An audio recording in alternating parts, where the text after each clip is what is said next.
not a YouTuber, just like making videos. And here we're gonna go back into the whole police brutality, police using excessive force. You know what I'm saying? What's going on in the media and so forth. Now, people have said black people should get more so behind Eric Garner than Mike Brown. I find that laughable. People would say that. I say get behind them both. The cases have, you know what I'm saying, are parallel. You know, one person was stealing cigarillos and the other person was selling loose cigarettes. But I guess they felt that Mike Brown may have caused his tragedy more so than Eric Garner.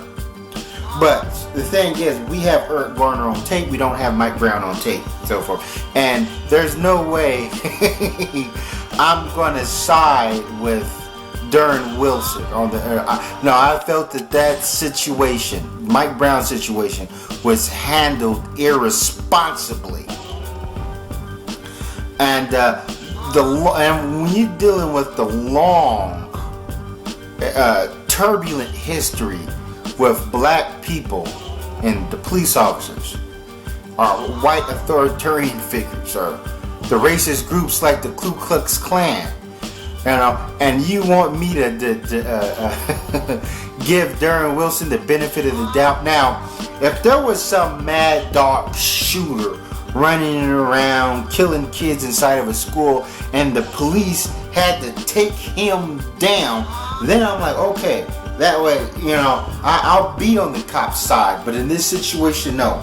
The thing is, these police officers are acting like judge, jury, and executioner. We don't need any Judge Dreads roaming around in the hood. Terminate on sight.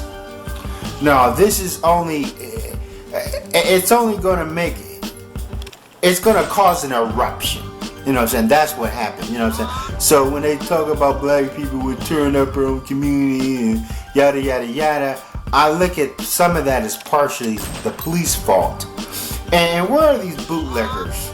The thing is with black people and white people, when I think of the mentality of the bootlickers, is that we tend to like white people more than white people admire us. And that's a sad situation. Yeah, have you ever seen a couple like that and so forth, or some sort of relationship where one person is has so much adulation for another person, this other person, but the feelings is not mutual?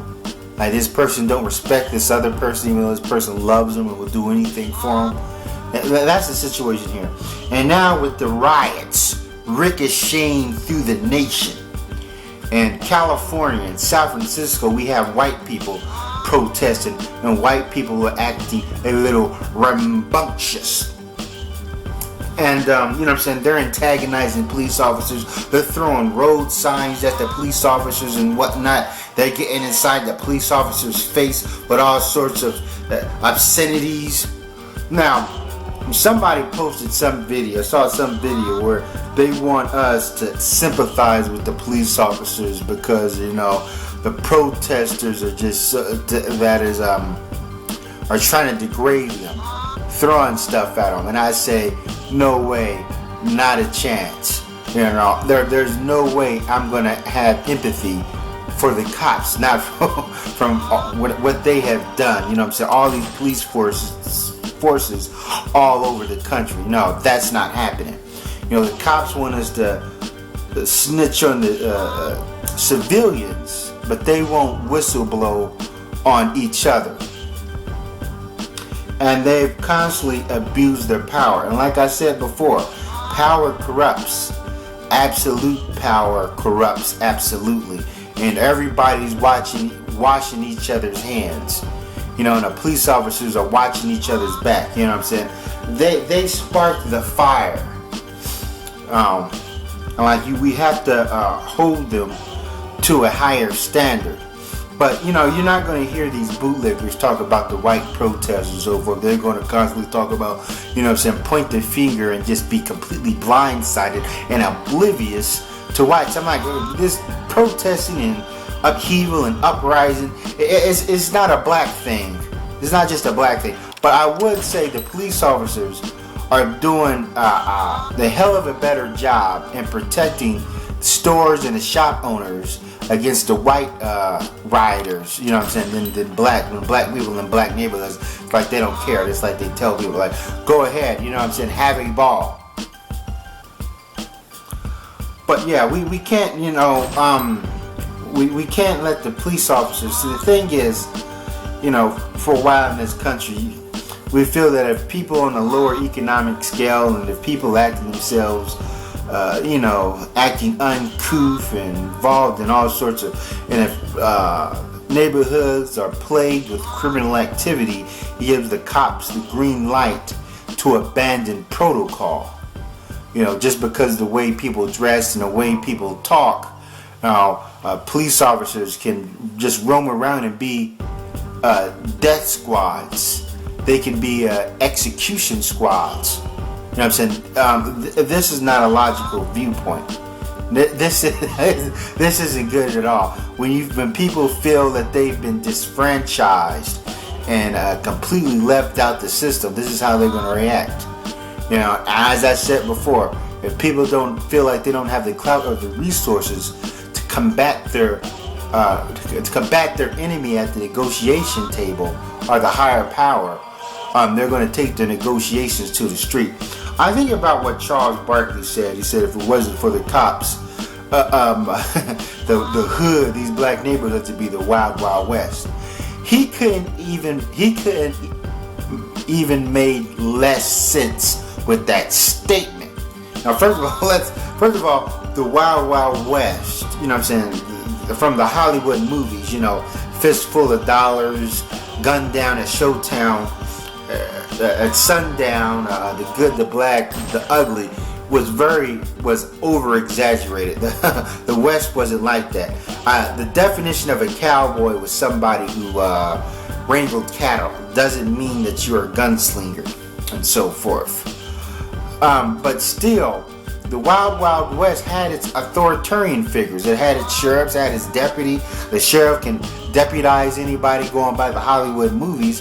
And it was still a whole lot of lawlessness, a whole lot of chaos, and so forth. You know what I'm saying? With the sheriff, you see what I mean? So, but what I mean is that the Wild Wild West did have, people that tried to enforce the law. But they called it the Wild Wild West because it was more so it was untamed. They didn't have this infrastructure like the East Coast was developing at that time, and also, unless you're considered whites picking off the Indians, yeah. But I look at the situation is volatile. I think about our this criminal culture that's running rampant in the black community. And I think about America's operations overseas, what we did in the Middle East, how we just, tried to bomb these people in the Stone Age, and ISIS. And ISIS emerged from the ashes. ISIS emerged from the ashes of America's bloody hegemony. I'm like, we created ISIS. That's our child there. Same way white supremacy, the white power structure created this criminal underbelly that, that they say that roams predominant in the black community, even though our social misfits and delinquents represent a minority among us.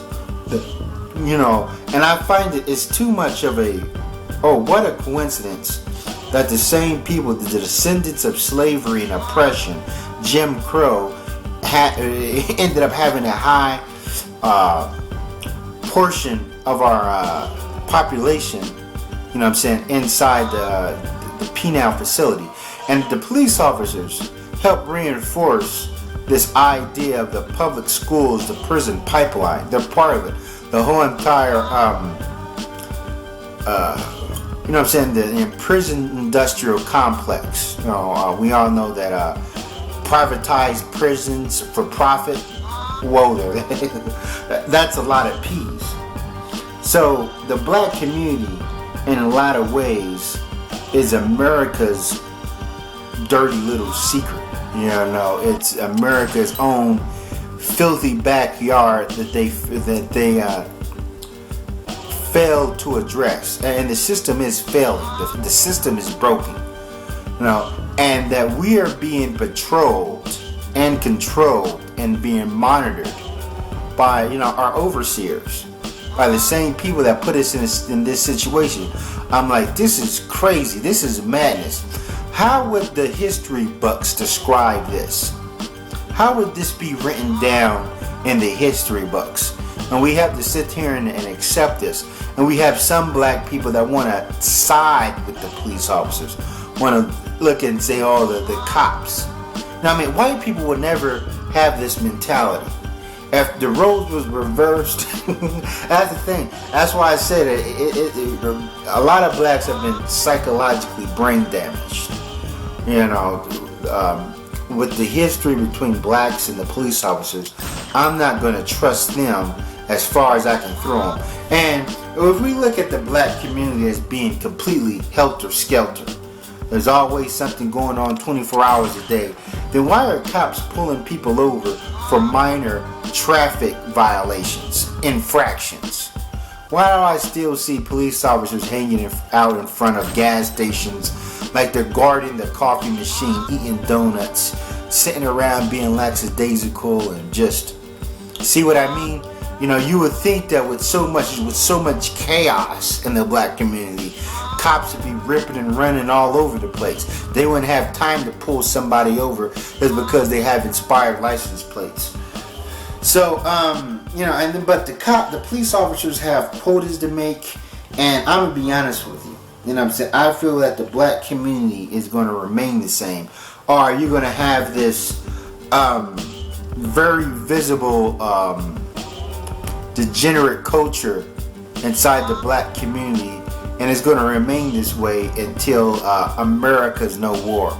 You know, I mean, me being a macrocosmic thinker, that's how I'm observe it. That's my conclusion. That is my analysis. Thanks for watching. Sally forth.